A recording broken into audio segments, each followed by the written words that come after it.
Nossa, que chuva! Isso me lembra as marés. Já perceberam que tem tempos em que a maré está mais alta e hora que a maré está mais baixa? Porque tudo que sobe desce. Então, é isso que nós vamos falar hoje, das marés e gravidade. E cuidado com a chuva, está chovendo bastante. Roda a vinheta.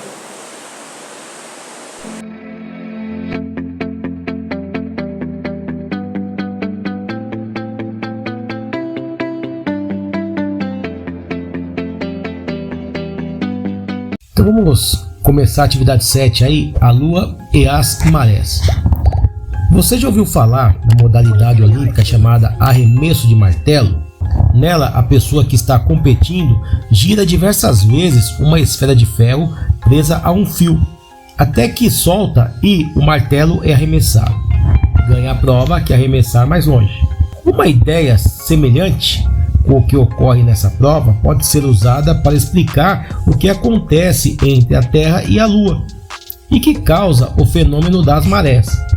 Já vimos em atividades anteriores desta unidade que ao longo do dia o nível das águas das marés e oceanos sobe e desce regularmente, o que já era conhecido pelos indígenas da etnia Tupinambá. Tempos depois, o físico inglês Isaac Newton desenvolveu uma teoria que permite demonstrar de fato esse fenômeno. O pensamento central de Isaac Newton pode ser resumido com a seguinte ideia: entre dois corpos com massa existente, uma força de atração que diminui quando a distância entre eles aumenta. Essa é uma forma bastante resumida da lei da gravitação universal de Newton. Por enquanto, não precisamos falar dos detalhes da equação de Newton, mas vamos pensar um pouco na ideia. Sabemos que a massa significa o quanto de matéria algo tem. A massa é o resultado do quanto a matéria forma o seu corpo. O que Newton dizia é que qualquer coisa com matéria atrai outra que também tenha matéria. Você pode observar que um monte de coisas com matéria estão à sua volta, como você, que tem matéria, mas não sente nenhuma força. Essa observação é importante. Nas equações de Newton havia uma constante que determinava a escala a partir da qual essas forças seriam mais notadas. Essa constante tem um valor que é cerca de 600 trilionésimos de vezes menor do que a nossa escala normal de massas. Isso significa dizer que, para começarmos a sentir pequenas atrações causadas por massa, precisamos ter massas com mais de 600 trilhões de quilogramas. Por isso, a força da gravidade é uma força que se torna observável entre os corpos celestes, que têm massas muito grandes. Veja aí alguns valores, né? Então, na tabela, vocês têm os valores aí aproximados de alguns astros, né, que formam o nosso sistema solar. Por exemplo, a massa da Terra equivale aproximadamente a 6 septilhões de quilogramas. E a massa da Lua é cerca de 100 vezes menor que isto, é 70 sextilhões de quilogramas. Para termos uma noção de como seria essa proporção entre as massas dos planetas, vamos colocá-las em escala. Ou seja, vamos imaginar que a Terra é uma esfera com massa de 1 kg. Então eu coloquei aí um saquinho de jujubas, né, de 1 kg, para você ter uma noção representando a Terra, tá bom? Se eu for representar a Lua nessa escala, a Lua vai equivaler a uma jujuba, que tem aí aproximadamente, né, 1 grama, ou até menos que 1 grama, tá bom? Aí você tem outra tabela que fala aí das massas, né, também, e colocando alguns objetos como referência, né, para colocar em escala, para que nós tenhamos uma noção do que é essa massa. Então você vai ter aí no seu caderno da cidade, inclusive você vai ter que preencher. Como podemos notar, a massa dos corpos celestes do sistema solar permite que eles manifestem mais essa força de atração. A Terra, por exemplo, tendo a massa que tem, puxa você e tudo mais que tiver massa contra o solo. Por isso, você não está flutuando e a água consegue ficar dentro do copo. É essa força também que explica o fato de os corpos celestes orbitarem um outro. A ideia do arremesso de martelo se assemelha nesse sentido.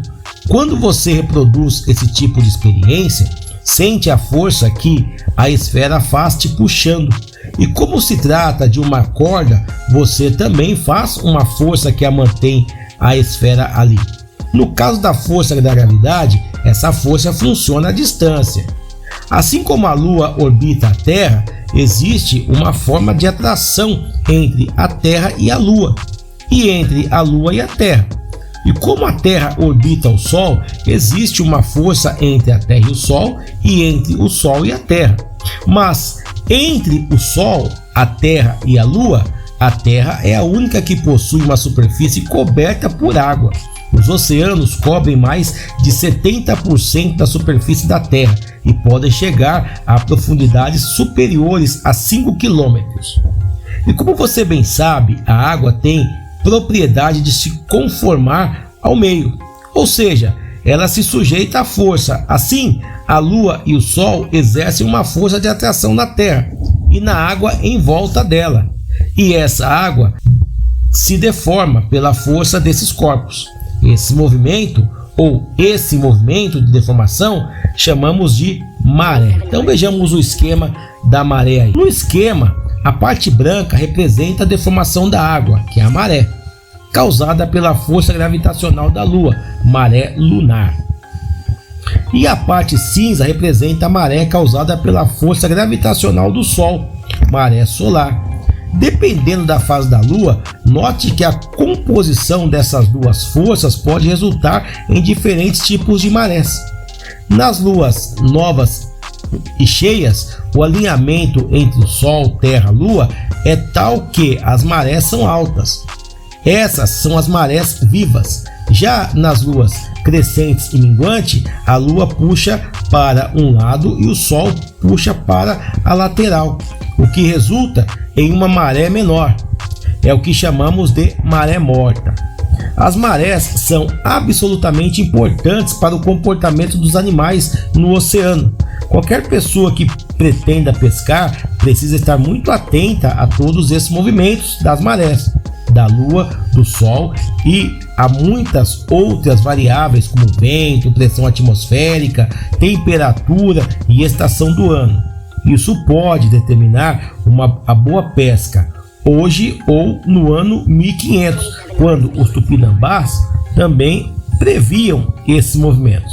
Hoje existem sites que já oferecem para qualquer localidade todas as variáveis para que as pessoas possam planejar suas viagens no mar ou pescas. O gráfico a seguir mostra as marés ao longo de um dia para uma cidade, no caso São Sebastião, localizada no estado de São Paulo. Então você tem uma tabela aí que mostra, né? E após a tabela, você vai ter umas questões para responder aí no seu caderno.